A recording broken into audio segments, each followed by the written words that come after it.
그날 저녁, 서울의 고급 주택가에 위치한 그 집의 식탁은 평소처럼 완벽하게 차려져 있었다. 은은한 조명 아래 갓 구운 삼겹살과 반찬들이 놓여 있었지만 공기는 이미 무겁게 가라앉아 있었다. 나는 지은, 민호의 약혼자로서 이 자리에 앉아 있었다. 민호의 어머니, 영자 여사는 미소를 지으며 잔을 들었다. 지은 씨, 당신은 정말 경계성 비만에 가까운 체형이네요. 하지만 솔직히 말하는 게 가족의 미덕이죠. 그녀의 목소리는 부드럽지만 날카로웠다. 그 말은 속삭임이 아니었다. 웃으며 모두가 들을 수 있게 내뱉은 계산된 모욕이었다. 민호는 고개를 숙였고 그의 여동생 수미는 시선을 피했다. 나는 그 순간 가슴이 철렁 내려앉는 것을 느꼈다. 하지만 미소로 답했다. 아직은 참아야 했다. 비행기에서 내려 인천공항에 도착했을 때 민호가 나를 기다리고 있었다. 그의 코트 주머니에 손을 찔러 넣은 채 피곤한 미소를 지었다. 왔어. 그는 포옹을 했지만 그 안에는 불안이 스며들어 있었다. 10시간 비행 후 나는 가벼운 목소리로 대답했다. 응, 여기 있어. 우리는 차를 타고 서울로 향했다. 창밖으로 스치듯 지나가는 고층 아파트와 깔끔한 거리. 민호의 집은 강남의 고급 빌라였다. 대문이 열리자 영자 여사가 나왔다. 머리카락 한 올 흐트러짐 없이 그녀는 손을 내밀며 말했다. 지은 씨, 잘 왔어요. 최대한 즐겁게 지내요. 포옹은 없었다. 따뜻함도 없었다. 그냥 의례적인 인사. 집안은 흰색과 베이지 톤으로 물들어 있었다. 벽에는 가족 사진들이 걸려 있었는데 모두 웃음기 없이 진지한 표정들. 심지어 집에서 키우는 작은 푸들조차 조용히 움직였다. 민호가 내 가방을 들고 2층으로 올라가자 영자 여사가 안내했다. 객실은 복도 끝이에요. 손님이 길게 머무르는 일은 드물지만 편안히. 기능적으로 지내세요? 기능적으로? 편안히가 아니었다. 나는 이를 악물었다. 방은 군대처럼 정돈되어 있었다. 침대 시트는 주름 하나 없이 팽팽했다. 문은 3개 닫지 않으면 제대로 잠기지 않았다. 나는 조용히 방에 앉아 휴대폰을 확인했다. 민호로부터 온 이메일, 저녁 7시. 엄마가 주최해 첨부된 초대장에는 내 이름이 지은이 아닌 지현으로 적혀 있었다. 민호가 말한 적 있었다. 어머니는 오타를 싫어하신다고. 실수는 용서할 수 있지만 패턴은 다르다. 저녁 6시 50분, 나는 이 여행을 위해 산네이비 드레스를 입고 내려갔다. 안전하고 우아한 선택이었다. 식탁에는 이미 민호, 영자 여사, 수민이 앉아 있었다. 웃음소리가 들렸지만 내가 들어서자 뚝 멎었다. 의자는 모두 일치하는 고급 나무 의자였는데 내 자리는 접이식 금속 의자였다. 검고 차갑고 장례식장이나 지하실에서 쓰는 그런 거 아무도 언급하지 않았다. 민호조차. 나는 조용히 앉아 냅킨을 무릎에 올렸다. 음식은 화려했다. 구운 오리, 아스파라거스 묶음, 레몬 감자.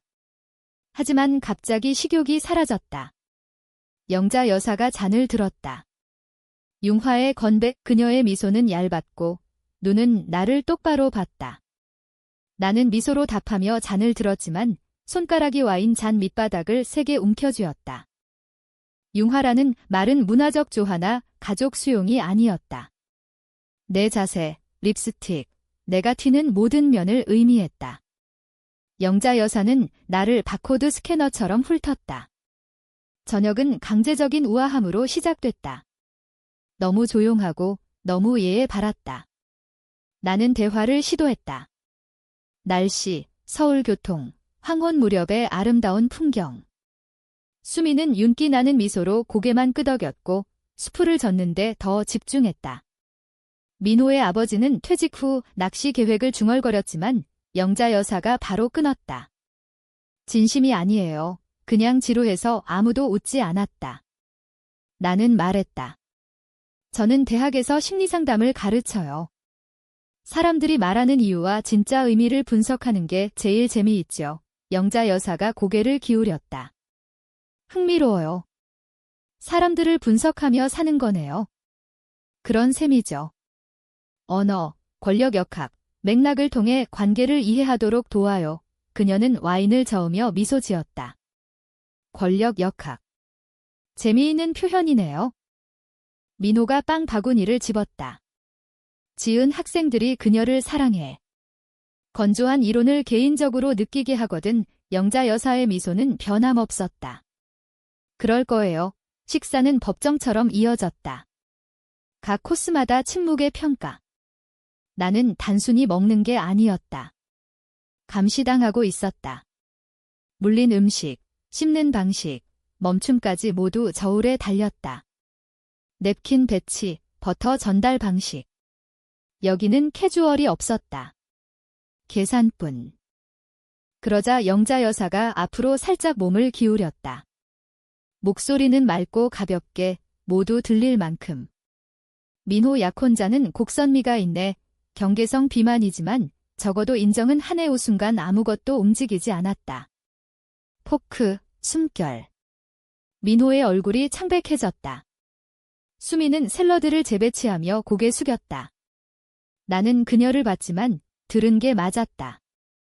그녀는 오리를 썰며 마치 귀걸이를 칭찬한 듯 했다. 일부 가족은 잔을 들지만 이 집은 수치를 무기처럼 들었다.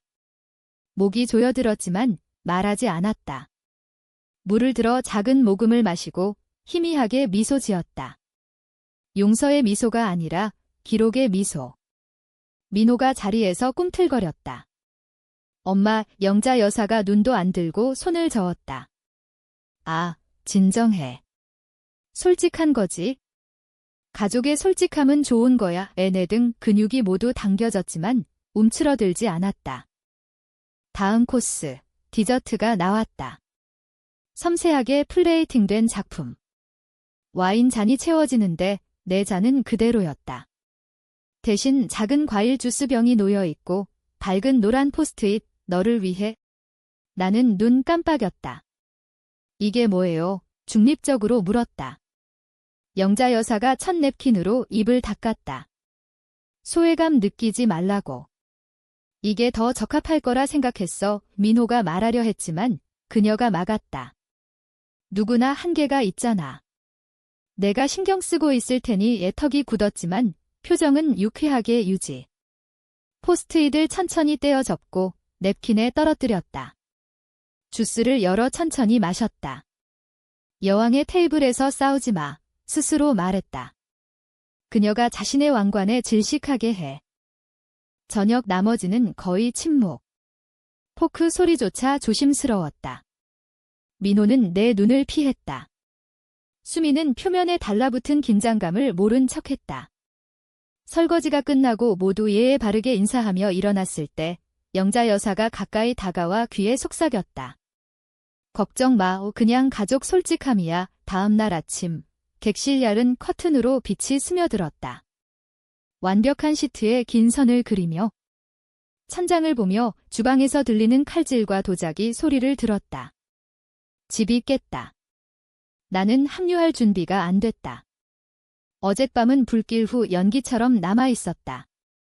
경계성 비만이란 말은 아침에 나오지 않았지만 공기 중에 두껍게 걸려 있었다. 영자 여사가 짧게 고개 숙여 인사, 수미는 요거트에서 눈을 떼지 않았다. 민호가 커피를 따라주며 내 눈을 피했다. 우리는 침묵 속에 앉았다. 토스트가 튀어오르고 버터가 전달됐다. 여전히 아무 말 없음. 내 교실 벽에 붙여둔 명언을 떠올렸다. 누구도 당신의 동의 없이 열등감을 주지 못한다. 벨리너 루즈벨트. 하지만 동의를 배운 사람이라면? 침묵이 성숙이라 배운 사람, 고통 삼키기가 고귀하다 배운 사람이라면? 민호가 목을 가다듬었다. 잘 잤어. 그의 표정은 부드러웠지만 괜찮아라고 답하길 바라는 그런 걱정. 불편하게 그는 움찔했지만 고개 끄덕였다. 그게 끝이었다. 나중에 우리는 동네 산책을 했다.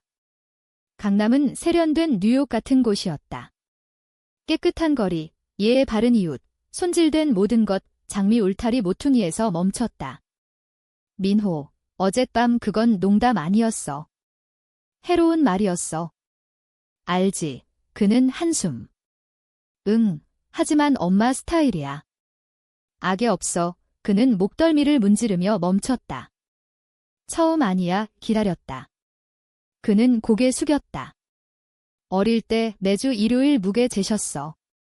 1kg 넘으면 게임기 뺏으시고 일주일 내내 오이만 먹게 하셨어. 가슴이 조여왔다. 그 얘기 안 했어. 큰일 만들고 싶지 않았어. 건강 챙기는 방식이라고 생각했어?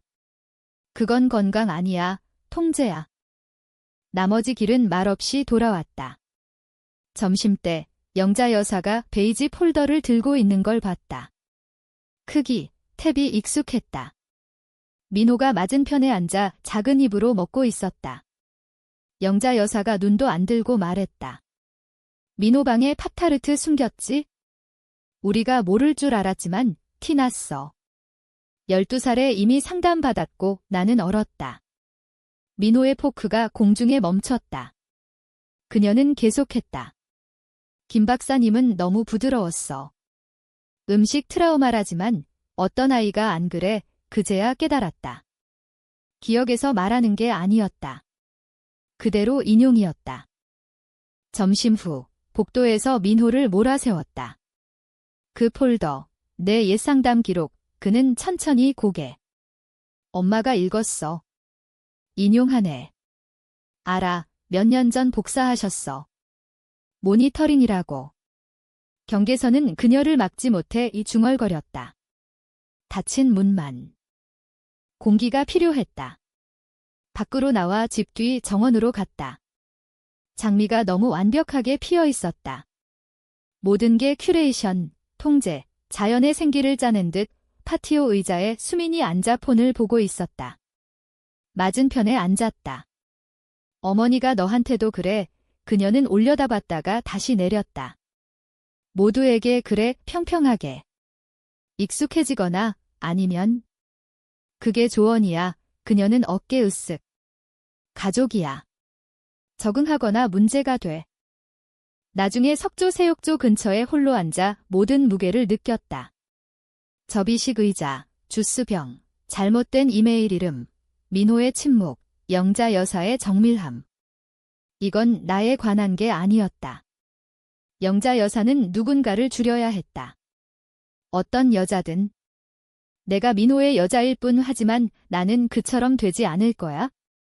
그들이 쓴 대본에 사라지지 않을 거야. 안으로 들어가 객실에서 랩탑을 열었다. 화면, 빛이 어두운 방을 밝혔어. 제목은 간단. 영자 여사께 어젯밤에 대해 사과할 필요 없어. 특히 다른 누구도 안 할 때. 객실 침대 가장자리에 앉아 랩탑이 다리를 데우며 타이핑했다. 화를 섞지 않았어. 위협도 안 했어. 그냥 일어난 걸 명명했다. 건강 언어로 모욕하는 건 솔직함 아니야?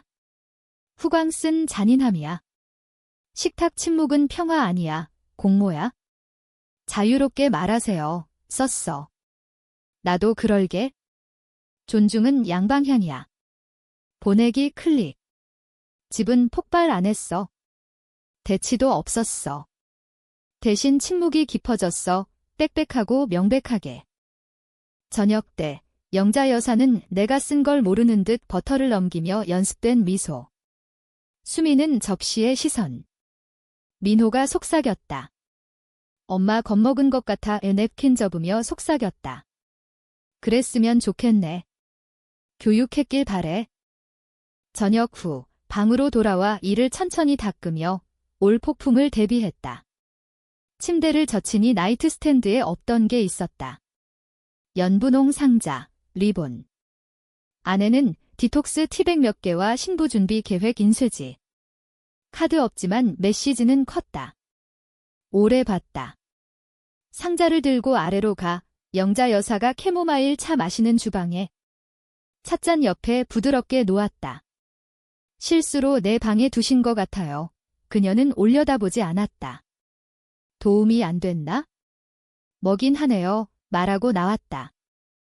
다음 아침, 복도에서 가정부와 스쳤다. 그녀는 오래 근무해 가구처럼 움직였다. 무시당한 여자들이 되는 방식으로. 그녀가 멈춰 속삭였다. 혜진 씨한테도 그랬어요. 당신이 처음 아니에요. 어떤 모욕보다 세게 왔다. 나 전에 다른 여자, 영자 여사가 통제 못해 예의로 벌준. 나에 관한 게 아니었다. 오후, 영자 여사가 이웃 초대해 차 마셨다. 나는 소품처럼 불려갔어. 있지만 환영 안 받음. 이웃이 정원 칭찬하자 그녀 미소 지으며 말했다. 그녀 세대에선 솔직함이 학대래요. 나를 가리키는 거 깨달았다. 안정적으로 미소. 내 세대에선 침묵이 그걸 가능케 해요. 공기 변화. 이웃이 차 마시며 우리를 번갈아 봤다. 영자 여사는 꿈쩍 안 그럼 불편에 익숙해져야겠네. 머무른다면? 그 아침 의식적 선택했다. 떠나지 않을 거야? 영자 여사의 말은 진주 포장된 도발처럼 메아리 쳤다. 불편은 그녀 영역, 무기. 하지만 나는 등을 곧게 펴는 법을 평생 익혔다. 이하 계속, 전체 길이 유지하며 드라마틱하게 전개. 참고, 원본 길이만큼 자세히 쓰되, 트렁케이트된 부분을 바탕으로 완성. 지은의 대치, 공개, 후유증, 영자 가문의 몰락, 지은의 성장으로 마무리. 각 단마다 감정 충돌대의 맨. 전체 스토리 완성, 한국 문화 맞춤, 한 요소, 사회적 압박, 가족 중심주의, 복수통의 카타르시스. 2. 영자 여사의 사회적 지위 상실, 민호의 후회, 지은의 강인함. 그녀들은 나를 작게 만들려 했지만 나는 잊히지 않는 존재가 되었다.